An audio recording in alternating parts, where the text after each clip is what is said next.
And we are now recording. So I'm going to be coloring Sven as the engineer today.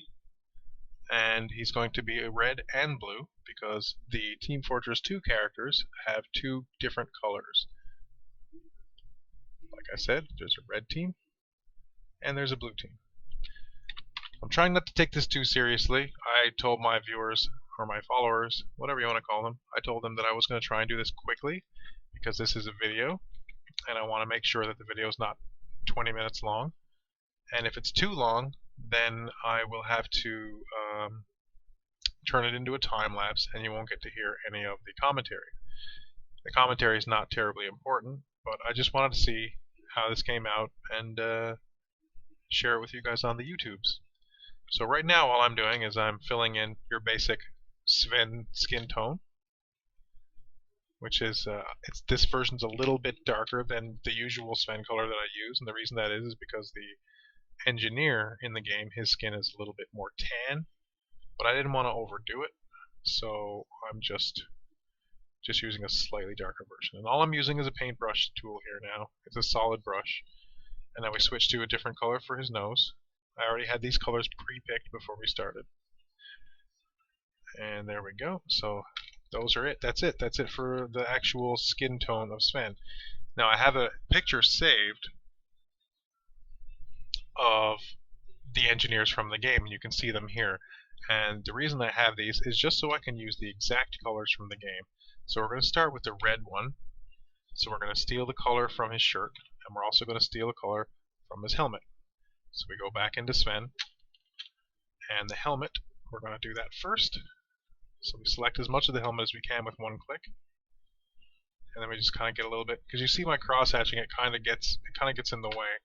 So I usually have to go in and fill things in a little bit. So there's the helmet color. It's strange because you see the color on the actual CG models of the characters and it looks great, it looks normal. Then you put it on your own character and sometimes it looks weird. But then when everything starts to come together, it just sort of starts to work.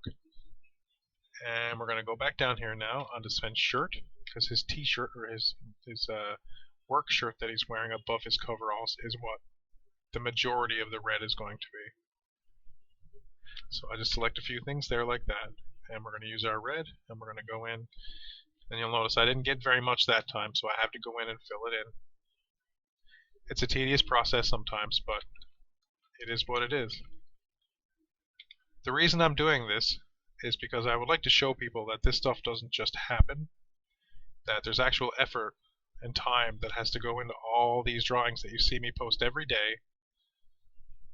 Every day you see me post these drawings, and it just seems like they just appear out of thin air. And some people I know even get frustrated that, oh, he's posting 20 pictures today, or he's posting 5 pictures today. Doesn't he ever take a break, and this kind of stuff. But people don't seem to realize that there's a lot of effort that actually has to go into doing these. Now, if you look at the engineer's hand, his hand is the same color as his helmet. So I'm going to switch that color back again, and I'm going to fill in his glove. This version of the character is actually only wearing one glove. I can't remember if he wears 2 gloves while he's actually in the game or not, but that's irrelevant. And just so you guys who are watching right now know, on the YouTube that is, I've got about 5 or 6 followers watching me right now, I think, on Twitch, live on Twitch.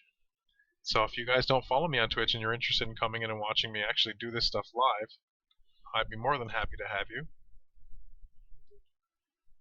I love getting new viewers. So now we're going to do the coveralls. If you are interested in coming to see me on Twitch, check the description in the box below of this video, and I'll make sure to put all that information in there. If you're not aware of what Twitch even is, don't worry about it. Follow the link.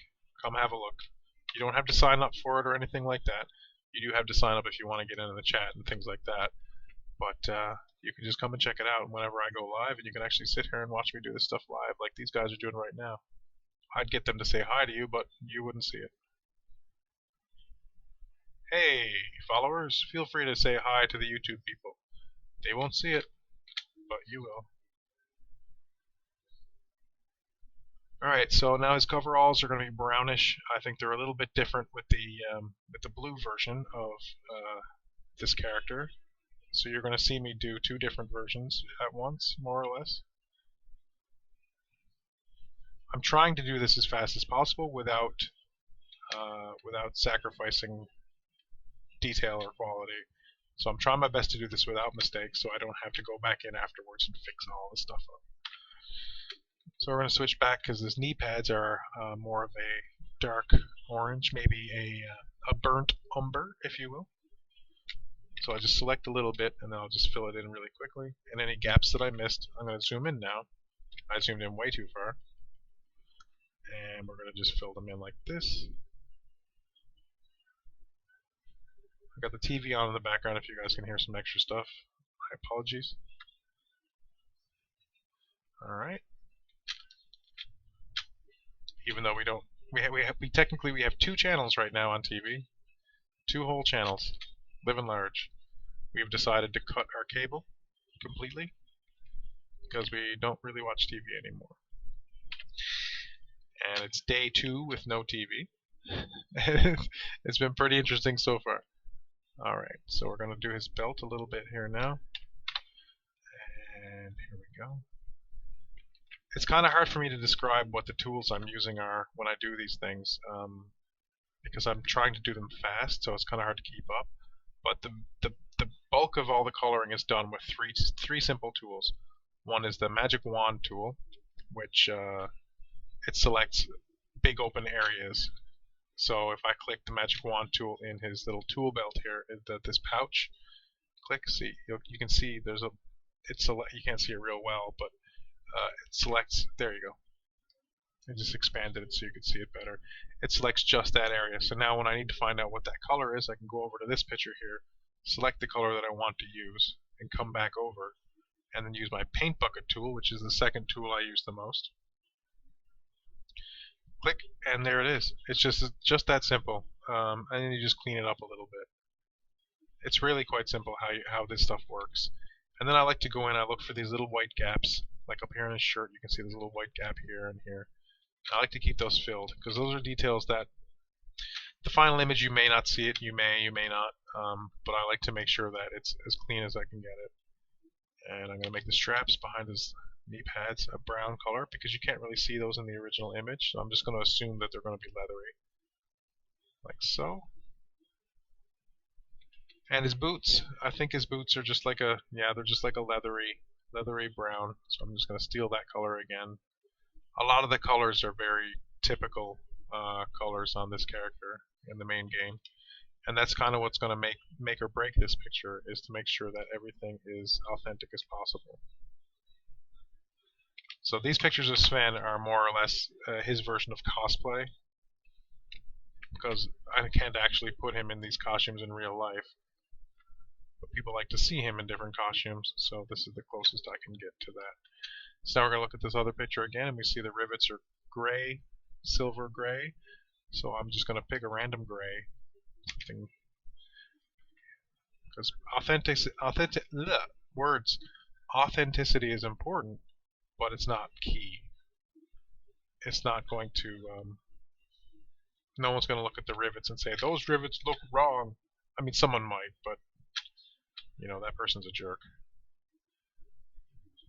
So we look back over here again, we see that the belt buckle, it's not a typical belt buckle. Usually belt buckles are metal or brass or gold or silver. This one is just a solid brown, and that's how I'm going to keep it. So I select the area again, and there we go. And now, of course, it missed a gap, so I'm just going to have to fill that in. And his wrench and his goggles, those are pretty much the only parts I have left for the base color. His goggles look to be dark orange in the center, very dark, and the outside looks to be just a dark gray, and he's also got a gray stripe on his gloves, so that's that. And the wrench is not in that photo, but I know for a fact that the wrench is actually more of just a very dark gray. There's no real definition in it, so I'll just color his goggle here and here. And the rest of the goggles are going to be like a dark gray. It's quite simple. Once you get the hang of this stuff, guys, anybody can do this. It's just all about practice. All about practice. go. I'm actually really curious to see how long this takes. I don't usually time myself. But today, I decided to give this a whirl. And so there's his goggles. Now the last part of him... Oh wait, no. There's two more parts. Forgot this part of his glove. It's also like a gray. And then we darken up this, and we're just going to color the wrench in. Not quite black, but it's going to be fairly dark. I feel really weird now doing this without music. I had to turn the music off that I usually listen to because YouTube does not allow copywritten music. They flag videos that have videos that have copyrighted music. So I decided I would just ignore that altogether, and or avoid that altogether, I should say. Alright. So the wrench is almost fully colored. Again, there's probably much easier, much better ways for me to do this, but this is just the way it works for me. While I am trying to rush to get it done, I'm not in so much of a rush that I need everything to be perfect. Alright, so now that the base colors are done, I'm going to... This is the part of the whole thing that it's important, but it's not exciting to watch. So bear with me here. All it is I'm adding shadows. And you can't really see the shadows yet, obviously, until I actually add them. But what I'm doing now is I'm sectioning out the areas that I feel like there should be some shadows. Someone on the chat just asked me if I'm planning on doing all of the Team Fortress 2 characters. And the answer is yes. I've done 2 today. I've actually drawn Sven as all the Team Fortress 2 characters before, but I think since then, that was well over a year ago, since then I've improved significantly.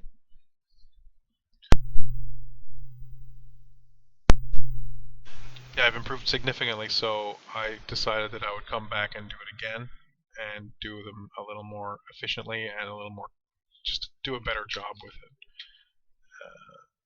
I had a print made actually for the Fan Expo last year, and I did not sell a single one of all the Team Fortress 2 characters all together in one print, and I guess because at that point AdSventures was a brand new property, no one had ever seen it before. I mean, it wasn't technically brand new, I've been drawing this stuff for 8 years or so, but people just weren't ready to buy the print, so I never actually sold a single one of them. This time around, the plan is to get them all on individual cards, small prints, and have a red version and a blue version of each character, so that people can pick their favorite class out of the 9 different characters. They can pick their favorite one, and then they can also pick their favorite color that they use when they're playing in the game, because some people are very loyal to red and some people are very loyal to blue. So there you go. Now we've got the shadows drawn. I'm going to have to do this once for both characters because I'm keeping it the same. So I make a whole new layer, just blap, there's the black shadows. And it doesn't look very good like that, but all I have to do is turn the layer into a multiply layer and then remove 80% of the opacity. Now I grab my blur tool and I'm just going to go around the edges of the shadows and just smooth them out a little bit, make them a little softer so they're not as sharp. And it doesn't really look like I'm doing much, but I am. And I noticed that I missed a spot there where I wanted to put a shadow, so I'm just going to go back in and do that real quickly. And there it is. It's interesting, we got rid of our cable, and we've got, I think, 2 channels that work. And one of the 2 channels happens to have my least favorite show on in the world right now. It's the TMZ show is on. And it just happens to be on in the background, and it's driving me bananas. Okay, so now that we've got the shadows done, we're just going to pencil in some quick highlights. And again, this looks weird. That one actually looked really weird. This looks weird, but it's for a reason, and you'll see in a few seconds here what's going to happen when I make everything the way it should be. So I'm just going to find areas where I want to see a little bit of highlight.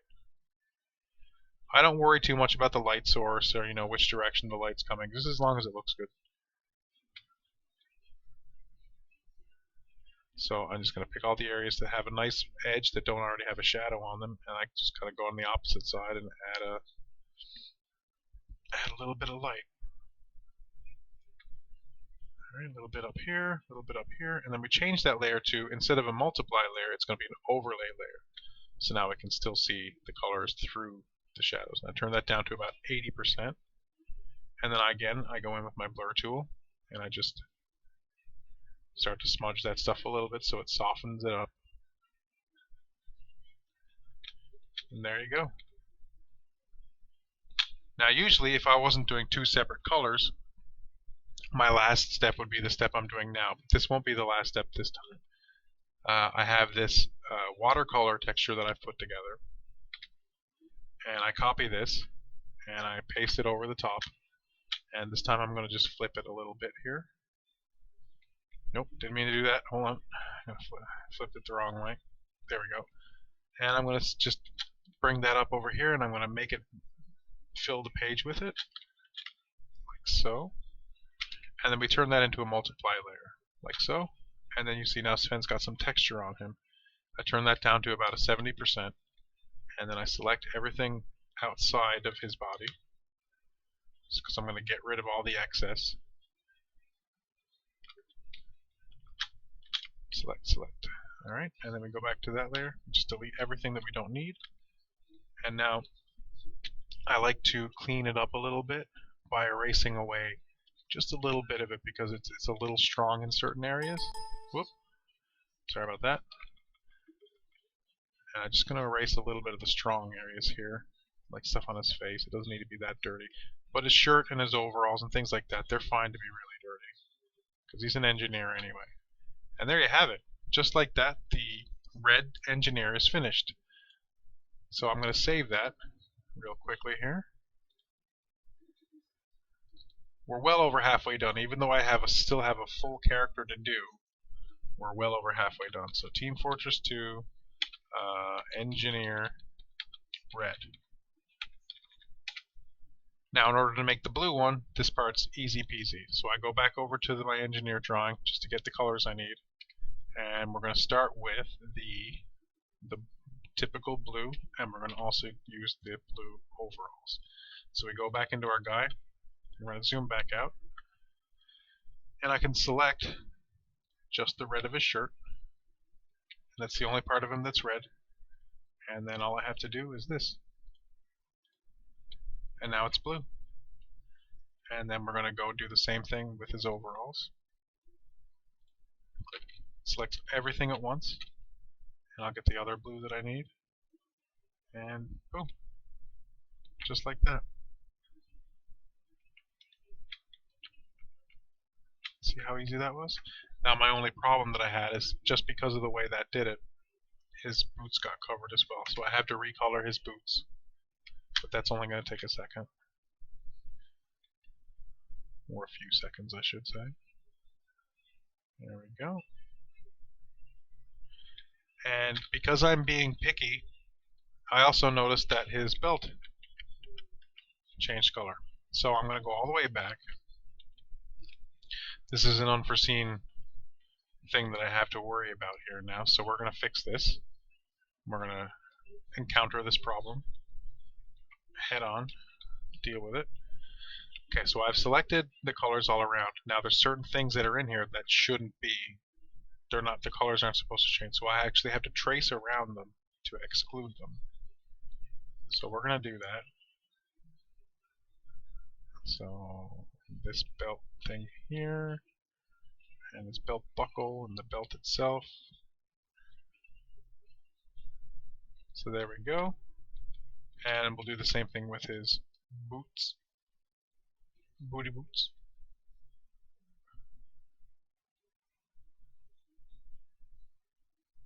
So now those things won't be affected by the color that I use. So I have to go back here because I got rid of the color by accident. I'll steal it back off of his overalls again, and then we come back in, and we go bam, and whoop, and it worked again, but you'll see I still have an issue. I forgot the straps on the backs of his knees, but that is a lot easier for me to fix than the other ones were. So there we go. Now I look around, and because I'm being picky, I've noticed when I was looking at these pictures that his helmet is actually lighter for the blue outfit. So I'm going to change the color of his helmet and his glove as well. Like so, and like so. We pick that again, and there we go, and there we go, and there we go. And there you have it. Two completely different outfits, one character,